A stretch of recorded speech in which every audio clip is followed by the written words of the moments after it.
अभिनंदन है आप सभी स्टूडेंट्स का आज के एक नई बेहतरीन क्लास में। तो थोड़ी आपको बैकग्राउंड या नॉइज़ की प्रॉब्लम हो सकती है, तो आप उसको निगलेक्ट करें और आज की शानदार क्लास को मन लगा कर देखें। ये जो टॉपिक आज का है ग्लिसरॉल, ये मोस्ट इम्पोर्टेंट है, 99% एग्जामिनेशन में आता है। तो जो भी स्टूडेंट्स बीएससी 5th सेम में हैं वो आज की सेशन को फ्रेंड्स के साथ शेयर करें। चैनल पर पहली बार हो तो इसको सब्सक्राइब करें। तो आइए आपको ग्लिसरॉल वाला टॉपिक करवाते हैं। हाँ, अगर आप मन लगा कर क्लास को देख लेते हो तो आपका कोई भी डाउट इससे रिलेटेड नहीं रहेगा। तो आज हम समझेंगे ग्लिसरॉल क्या है। ग्लिसरॉल को ही हम ग्लिसरीन कहते हैं। तो ग्लिसरॉल एक ट्राईहाइड्रिक एल्कोहल है। ग्लिसरॉल क्या है? एक ट्राईहाइड्रिक एल्कोहल जिसमें 3 हाइड्रोक्सिल समूह होते हैं। ग्लिसरॉल में क्या होता है? 3 हाइड्रोक्सिल समूह होते हैं, अल्फा बीटा गामा। ठीक है, इस टाइप से कार्बन के परमाणु को आप दिखाते हो उसमें। तो ग्लिसरॉल का यूज भी अगर हम आपको बता दें, ये जो है मॉइस्चराइज़र का काम करता है। क्रीम में, लिपस्टिक में, जो भी आपके ब्यूटी प्रोडक्ट होते हैं उनमें ये यूज होता है। साबुन, ये साबुन वगैरह होते हैं, पियर्स, जो कुछ भी आते हैं उनमें इसका यूज होता है। कहते हैं ग्लिसरीन, इसमें 100% ग्लिसरीन। तो ये ग्लिसरॉल वही है। ठीक है, तो ग्लिसरॉल क्या होता है? ग्लिसरॉल जो होता है वो तेल वसाओं के, जो हमारे तेल वसा होते हैं उनका एक एस्टर होता है अगर कहें तो देखिए ध्यान से एक एक पॉइंट्स को समझना है। यह एक ट्राईहाइड्रिक एल्कोहल है। क्या है ये? एक ट्राईहाइड्रिक एल्कोहल है। इसका साधारण नाम ग्लिसरीन होता है। क्या होता है? ग्लिसरीन।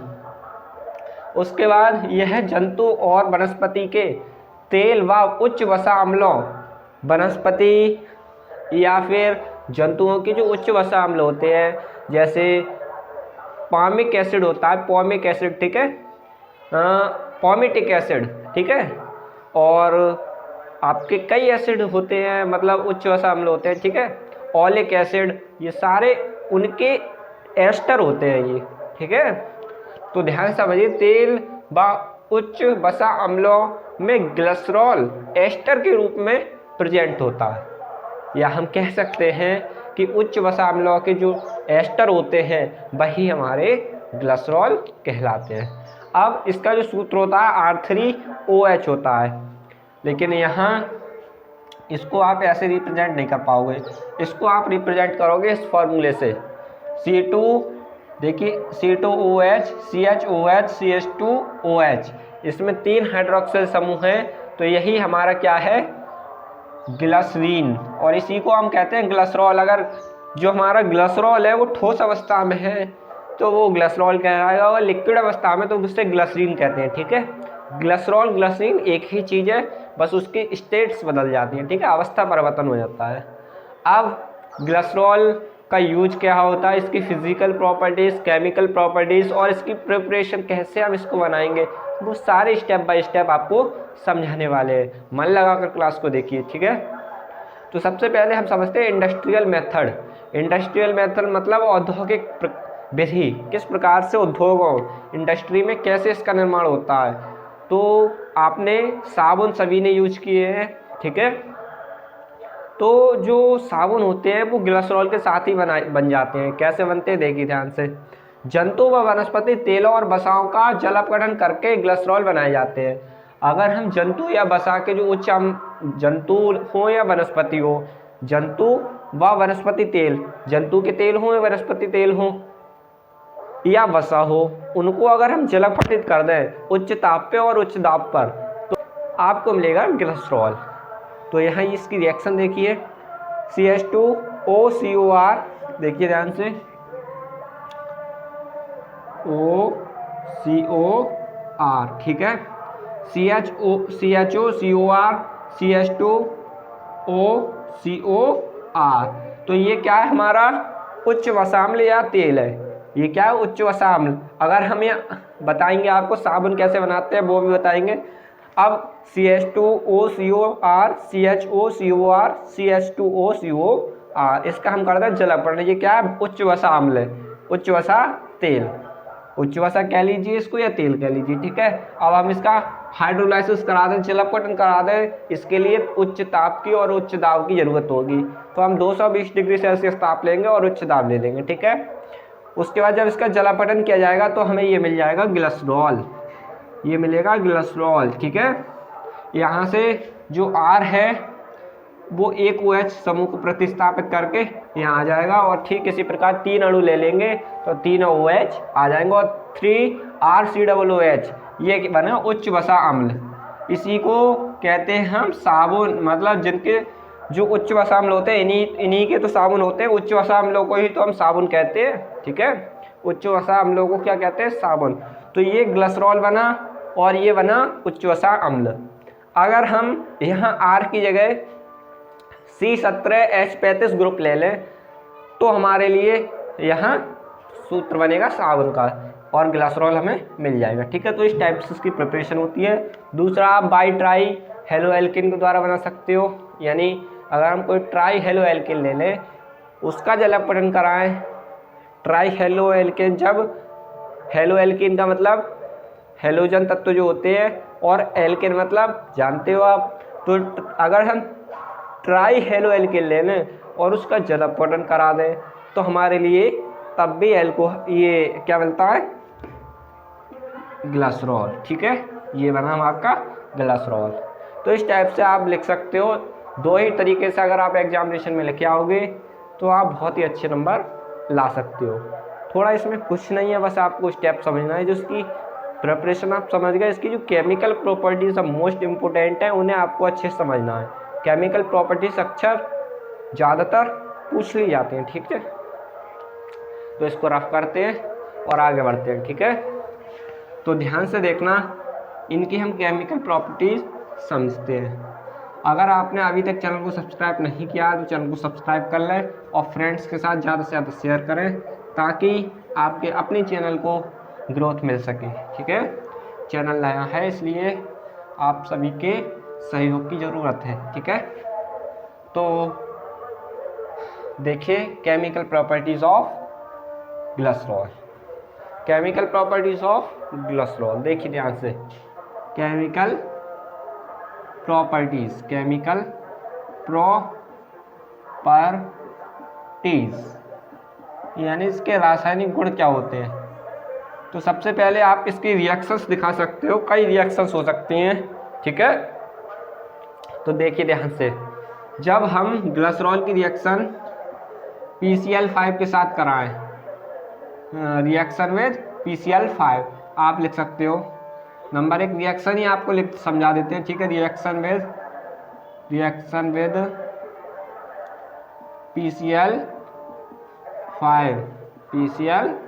अब रिएक्शन करिए इसकी ग्लिसरॉल की PCl5 के साथ। तो देखिए CH2OH CHOH CH2OH, ठीक है।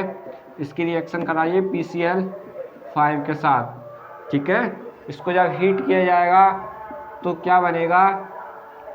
CH, ध्यान से देखना, CH2Cl CHCl CH2Cl plus POCl2 plus POCl2 और HCl बनेगा, ठीक है।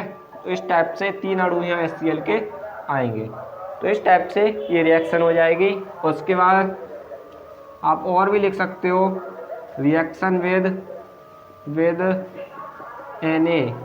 जब सोडियम से इसकी रिएक्शन कराई जाती है तो क्या होगा? देखिए, reaction with Na CH2OH CHOH CH2OH, ठीक है, प्लस Na के 3 अणु लिए जाएंगे। जब इसको हीट किया जाएगा तो क्या बनेगा? CH2O Na CH2O CHONA CH2O Na, यह बना ट्राई सोडियम ग्लिसरेट। क्या बना? ये ट्राई सोडियम ग्लिसरेट, ठीक है। ट्राई सोडियम ग्लिसरेट, ये क्या बना? ट्राई सोडियम ग्लिसरेट, ठीक है। इसका नाम लिख सकते हो आप, ट्राई सोडियम ग्लिसरेट, ठीक है, ग्लिसरेट। और इसकी रिएक्शंस देखिए, इसको रफ कर देते हैं, ठीक है, क्योंकि इसका नाम काफ़ी बड़ा है तो पूरा आपका जो बोर्ड है वो भर जाता है। 2 ही रिएक्शन आ पा रही हैं। तीसरी रिएक्शन देखिए, रिएक्शन विद कंसंट्रेटेड HNO2। ये क्या है आपका नाइट्रिक अम्ल। जब हम इसकी रिएक्शन नाइट्रिक अम्ल के साथ कराएंगे तो हमारे लिए क्या मिलेगा, देखिए ध्यान से। तो CH2OH CHOH CH2OH plus HNO2, लेकिन आप इसको ऐसे दिखाओगे HNO2, इसको हीट।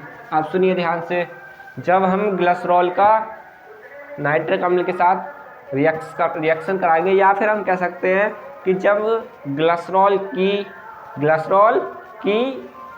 HNO2 की प्रेजेंस में ऑक्सीकरण कराएं, ग्लिसरॉल का हम HNO2 यानी नाइट्रिक अम्ल की प्रेजेंस में ऑक्सीकरण कराएं तो हमारे लिए ग्लिसरॉलिक अम्ल मिलेगा, ठीक है, ग्लिसरॉलिक अम्ल।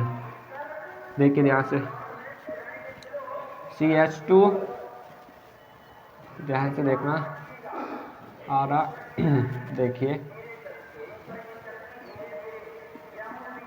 CHOH और COOH प्लस यहाँ से आपका,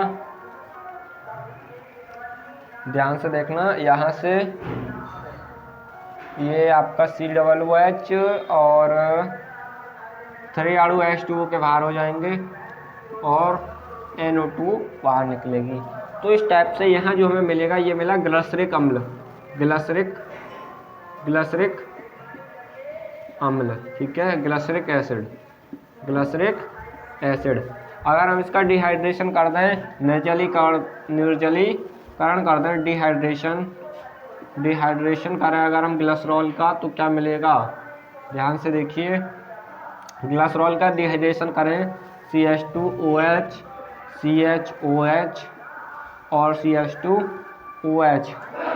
अब हम इसका क्या कर देंगे, डिहाइड्रेशन, किसकी प्रेजेंस में, KHSO4, पोटेशियम हाइड्रोजन सल्फेट, या इसी को हम कह सकते हैं पोटेशियम बाईसल्फेट। इसका हम कर देंगे निर्जलीकरण करने पर हमें क्या मिलेगा, देखिए ध्यान से, CH2 डबल बॉन्ड CH और CHO प्लस H2O बाहर निकलेगा, ये क्या बना, एक्रिलेट, ये बनेगा एक्रिलेट। तो इस टाइप से आप इसकी कई सारी रिएक्शन दिखा सकते हो, ठीक है। अगर आप देखो तो इसकी एक रिएक्शन और हो सकती है, ठीक है। अगर हम यहाँ तनु लेते तो इस यहाँ हमने कंसंट्रेटेड लिया है तो हम ये लिख सकते हैं कंसंट्रेटेड HNO2। अगर यहाँ हम तनु ले लेते तो और प्रोडक्ट बनता है, ठीक है, लेकिन हमने ये कंसंट्रेटेड लिया है। अब इसकी फिजिकल प्रॉपर्टीज यूज भी लिख सकते हो आप, फिजिकल प्रॉपर्टीज तो आप जानते ही हो इसकी, ठीक है। फिजिकल प्रॉपर्टीज ये क्या है, उच्च वसा तेलों का ये क्या है, एस्टर, ये एक ट्राइहाइड्रिक अल्कोहल है, ठीक है, ये जल एल्कोहल और आपके ईथर ऑर्गेनिक कंपाउंड्स में मिले हैं, ठीक है। तो देखिए ध्यान से, अब इसकी हम समझते हैं यूज। तो ये एक आर्द्रताग्राही है, यह एक आर्द्रताग्राही है, आर्द्रताग्राही है, यानी हाइग्रोस्कोपिक है। ये क्या लिख सकते हो आप, हाइग्रोस्कोपिक, आर्द्रताग्राही है, इसलिए इसका यूज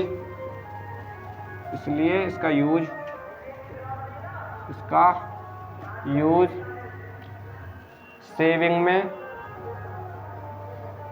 ठीक है, क्रीम में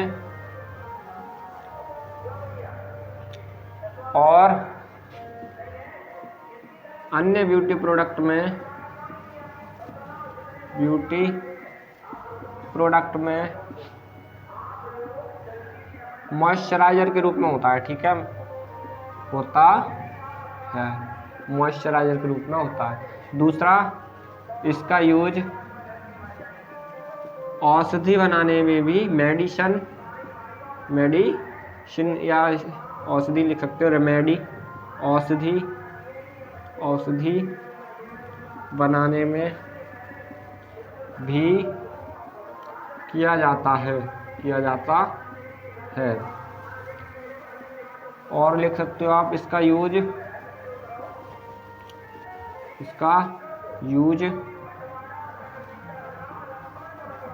एंटी रेफ्रिजरेटर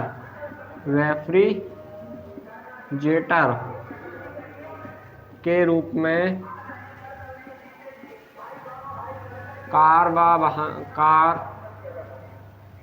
कार, बस या बड़े वाहनों में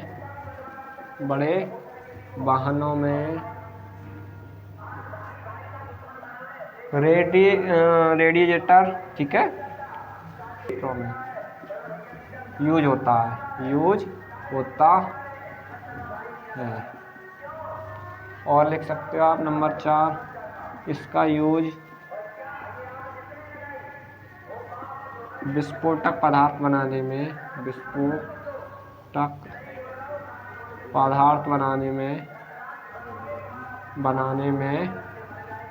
किया जाता है, ठीक है, किया जाता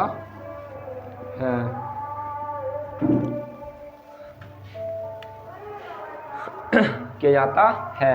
अब यहाँ ये आपको समझ में आएगा, इसका यूज एंटी रेफ्रिजरेटर के रूप में कार, बस या बड़े वाहनों में रेडिएटर में किया जाता है। जो रेडिएटर होता है जिसमें पानी भरा जाता है, तो उसमें ये एंटी रेफ्रिजरेटर के रूप में, मतलब ठंडक प्रदान करने के रूप में भी इसको यूज करते हैं, ठीक है। बड़े बड़े वाहन जो गर्म हो जाते हैं, तो उसमें ये एंटी रेफ्रिजरेटर के रूप में भी, फ्रिज के रूप में आप कह सकते हो, फ्रिज के रूप में ये काम करता है, उसे ठंडा रखता है, ठीक है। तो ये आप सारे यूज लिख सकते हो। तो आज की क्लास में इतना ही, मिलेंगे नेक्स्ट क्लास में। धन्यवाद।